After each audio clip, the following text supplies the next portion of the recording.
Hello guys! Welcome! My morning routine, ang paghihilamos sa umaga. Maghihilamos muna bago magsabak sa sabakan.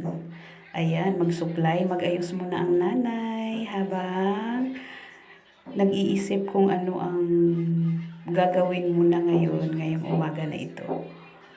Ayan guys, suklay-suklay.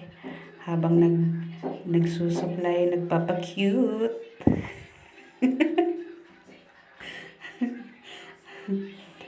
Ayun na, at tayo muna yung mag-aalmusal para may lakas naman tayo na sumabak sa mga gawain, guys. Tara, kape, kape, kape. Tayong mga Pinoy talaga, kailangan natin ng kape, inalmusal, tsaka rice. Rice yan na may adobo, kagabing adobo, tirang adobo, guys. Ayan na, kain na muna tayo. Mamaya ulit. Thank you for watching. Bye-bye. Salamat.